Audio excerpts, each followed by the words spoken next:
You wake up every morning and believe you're in control. You make choices, decide what to wear, what to eat, who to trust, who to love, and who to become. But what if I told you you're just playing a part in a game that started before you were even aware of it? What if your favorite food was never really your choice? What if your fears were planted inside you like viruses? What if your failures weren't because you're weak, but because you were programmed to fall? Think about it. You've had moments when you acted out of emotion, snapped at someone, walked away from something good, stayed in something that hurt, and afterward you asked yourself, why did I do that? But the answer never comes, because it's hidden, buried deep inside the labyrinth of your own mind. This isn't fiction. This is psychology. The human brain is the most powerful, most mysterious machine on Earth, but it's also the easiest to trick, easiest to rewire, easiest to play with. There are people, systems, and voices, some known and some silent, that understand how to manipulate the mind, and they've been doing it since you were a child. The scary part? You don't need wires, drugs, or torture to control someone. All you need is to know how the brain works, through repetition, through praise and punishment, through guilt and fear. And once the program is installed, the person becomes their own jailer. They repeat the same mistakes, trust the wrong people, sabotage their success, all while believing they're choosing freely. This is a game. You were taught how to think, taught what to believe, taught what to hate and what to desire. But were you ever taught to question who's behind the curtain? What if the voice in your head isn't your own? In this video, we're going deep into the psychological mechanics of control, not just how others manipulate you, but how your own mind can betray you. From childhood conditioning, to emotional hijacking, to self-sabotage that feels like fate, will expose the hidden games that keep you stuck, small and scared. This is not motivation. This is not therapy. This is a warning. If you keep playing by the rules they gave you, you will never be free. But if you're ready to take the mask off and look into the mirror of your own mind, then stay with me, because this time, you're not just in the game, you're finally going to see it. From the moment you were born, you were being studied, not by scientists or spies, but by life itself. Your mind was open, wide open, absorbing every glance, every tone of voice, every pattern of love, and every crack in it. You learn fast, not because you wanted to, but because survival depended on it. You learn that crying brings someone close, or that it makes them angry. You learn which smile made your parent proud, and which truth made them silent. And slowly, you stopped being you, and became what the world expected. Psychologists call this conditioning, but in reality, it's mental manipulation. You see, your brain wasn't built to tell the truth. It was built to protect you. And if that meant lying to you, hiding memories, twisting emotions, it would do that perfectly. Your beliefs today about money, success, love, even about your worth, are echoes of someone else's programming. A teacher who said, "You're not smart enough." A parent who sighed every time you spoke. A friend who betrayed your trust. These weren't just moments. They were imprints, written in the soft clay of your early brain. And the craziest part? You kept building your life on top of those broken foundations.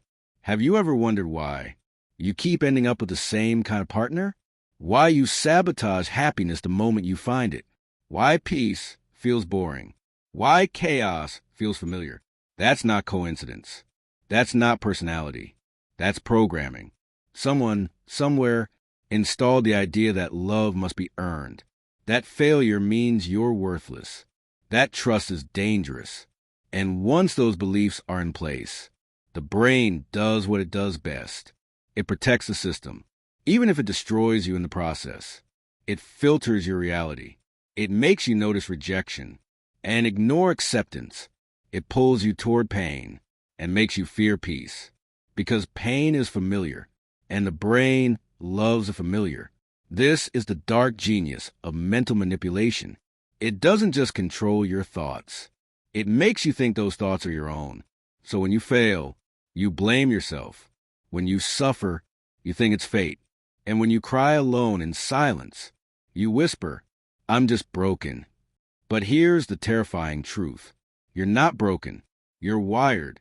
And unless you start to question the source code, you'll keep living a life that was written by someone else's hands. In this video, we're not just going to explore the what. We're going to uncover the how the mind gets played, why it obeys, and how to reclaim the pieces of you that were stolen. Because if you don't master your mind, someone else will. Your mind doesn't need force to control you. It uses something far more powerful. Emotion, fear, guilt, shame, desire. These are not just feelings. They are weapons. And your brain knows exactly how to use them against you. Let's talk about fear. Fear is the mind's emergency brake. It stops you from leaping, from risking, from changing. But here's the trick. The mind doesn't know the difference between a real threat and an imagined one. To your brain, speaking in front of people feels just as dangerous as being attacked by a lion. Rejection feels like death. So when you try to change, to take control of your life, your brain fires the fear alarm.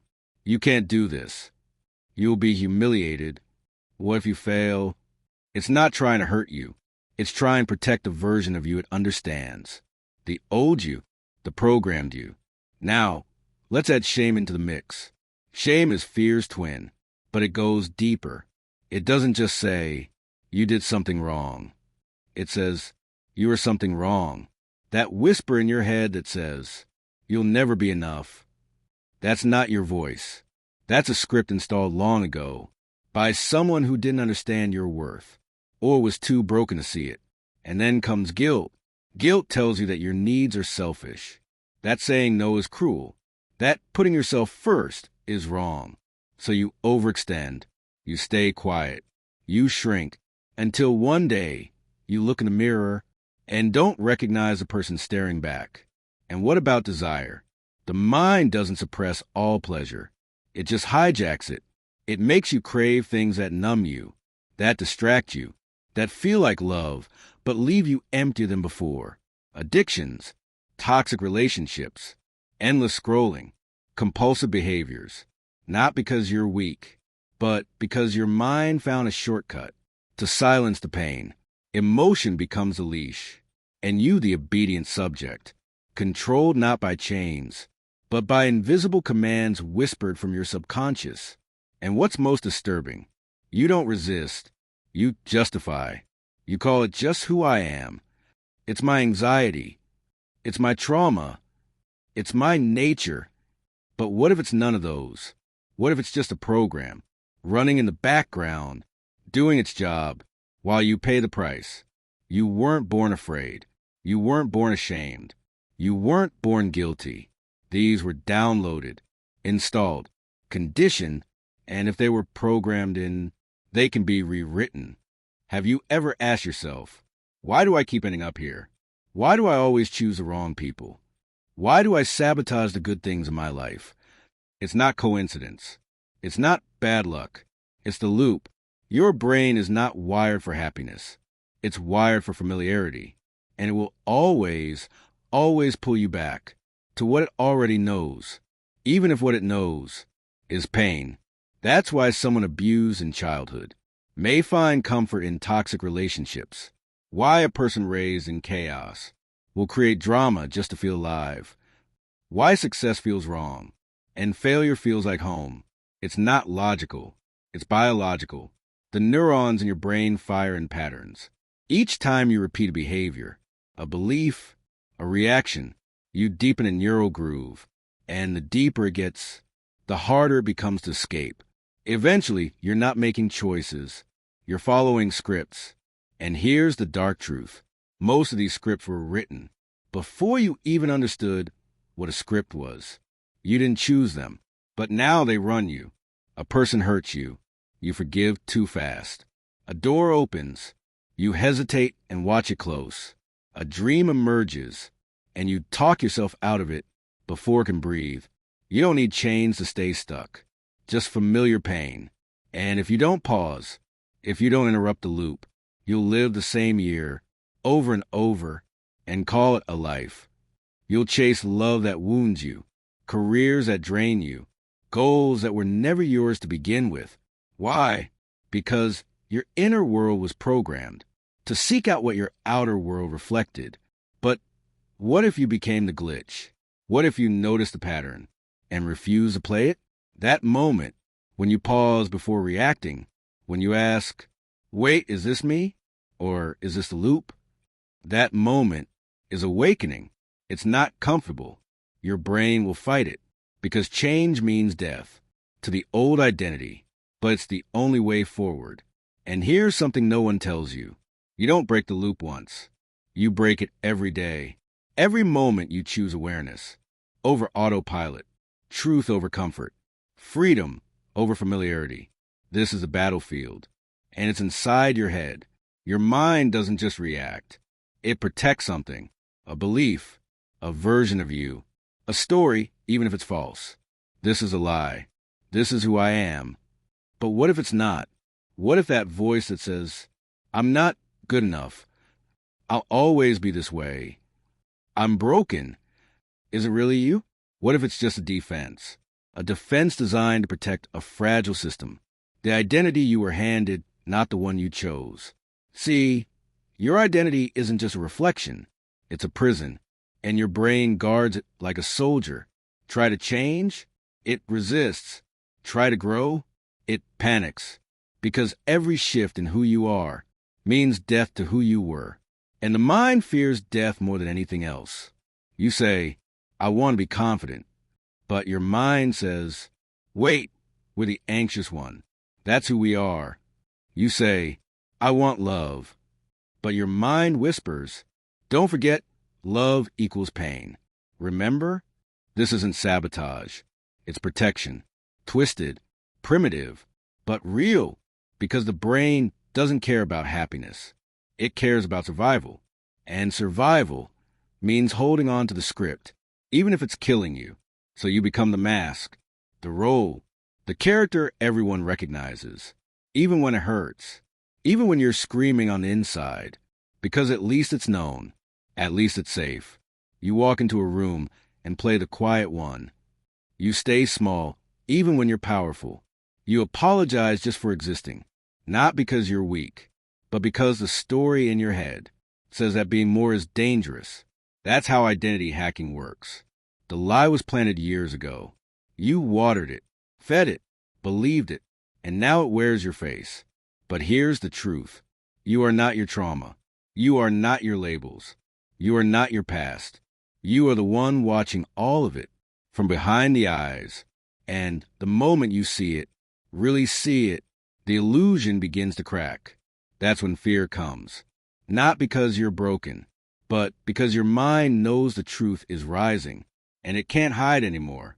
Once you realize you've been playing a role, you can write a new script. But first, you have to fire the actor. The brain is not a mind. It's a machine, and machines run on code. That code is written in loops. Not once, not twice, but thousands of times, over years. Each loop is a connection between neurons, a firing path, a shortcut, a trap, and here's how it works. Every thought you repeat, every reaction you have, every story you tell yourself leaves a mark, a trail. I'm always the one who gets hurt. People leave. I can't trust anyone. Success isn't for me. I'm too much or not enough.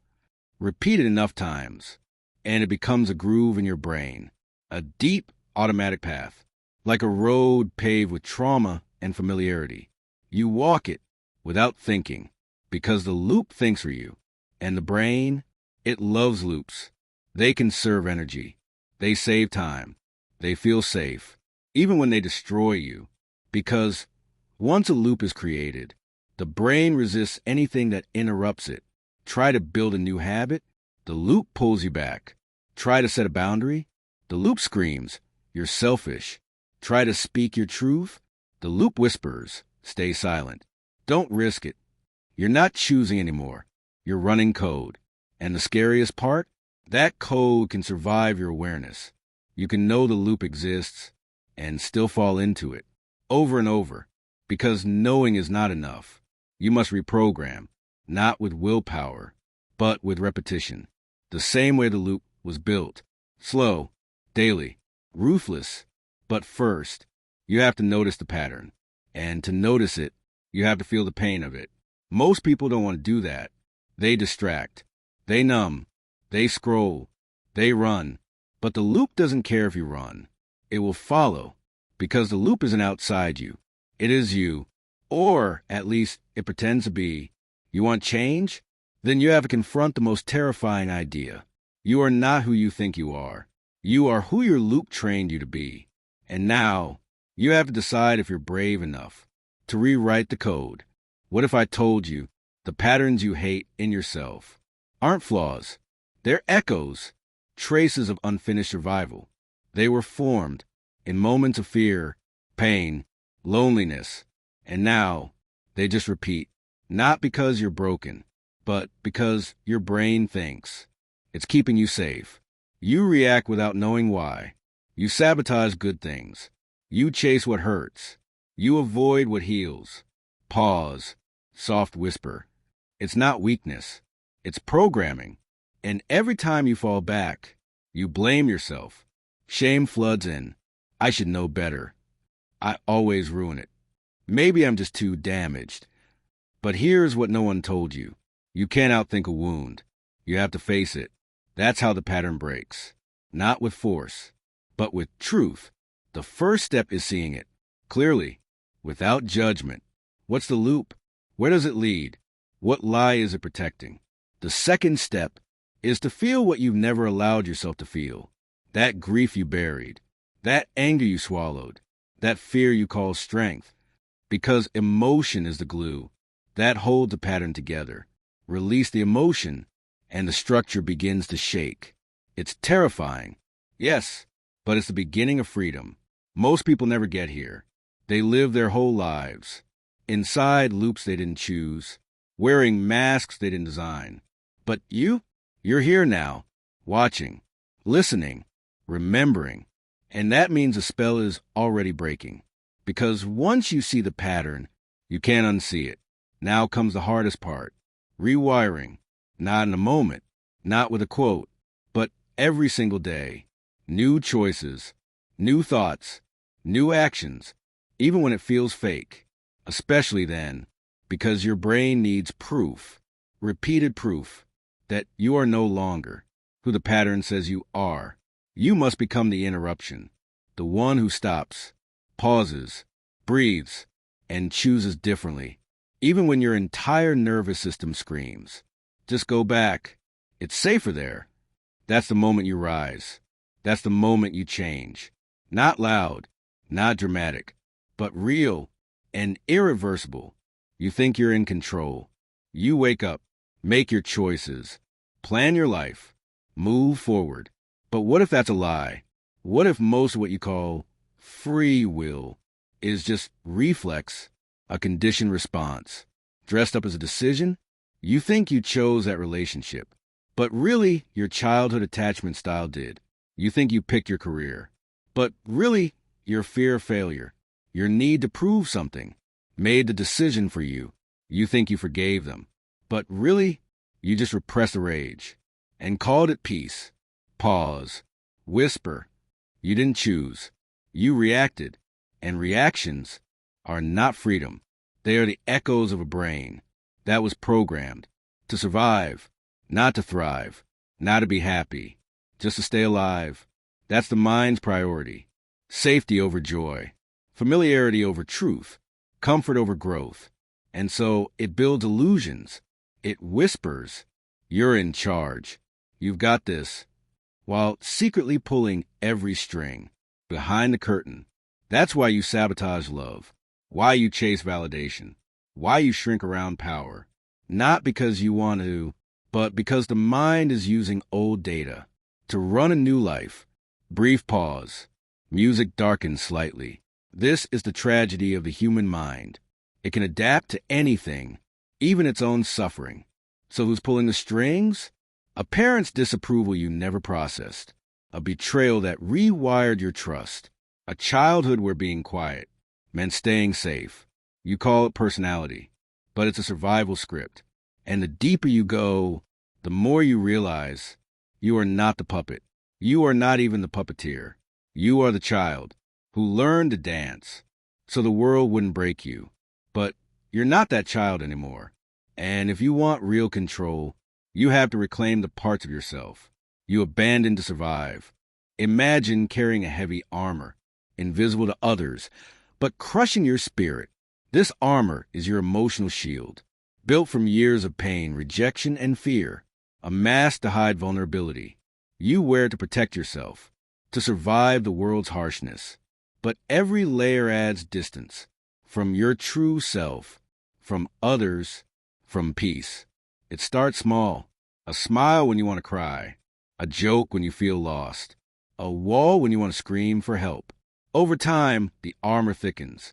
You forget what lies beneath, the scared, fragile child, longing to be seen and understood. And the irony, the armor meant to protect, becomes a cage you can't escape. You feel numb, isolated, alone. You try to connect, but the mask blocks the touch. You try to love, but fear shuts the door. This emotional armor feeds on your pain, keeps you trapped in patterns that replay trauma again and again.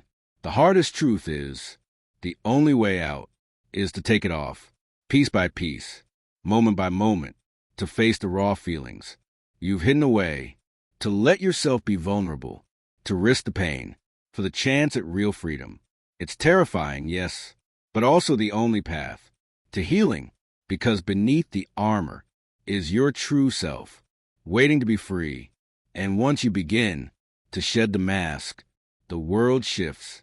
You start to see yourself, not as broken, but as whole, flawed and beautiful, strong and soft. Now, after walking through the shadows, it's time to step into the light.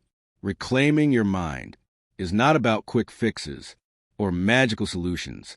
It's about deep, painful, necessary work. First, awareness. You must recognize the patterns, the invisible chains that hold you captive. Name them. Face them. Second, question your programming. Ask yourself, is this belief mine, or was it handed down? Is it helping me or hurting me? Third, practice self-compassion. The mind's tricks are not your fault. You survived the best way you knew how. Forgive yourself, even the parts that feel dark. Fourth, take small steps to change. It might be setting boundaries, speaking your truth, or walking away from what no longer serves you. Fifth, seek support. You don't have to do this alone. Therapy, trusted friends, journals, these are your allies. Remember, the mind is a powerful instrument. It can imprison you or set you free, and the choice is finally yours. Will you continue as a puppet, dancing to the tune of old fears? Or will you cut the strings, take the reins, and write your own story? This journey is not easy. It's the hardest thing you'll ever do. But in this struggle lies the greatest freedom. Because when you master your mind, you master your life. And nothing, no shadow, no fear, no past, can control you again.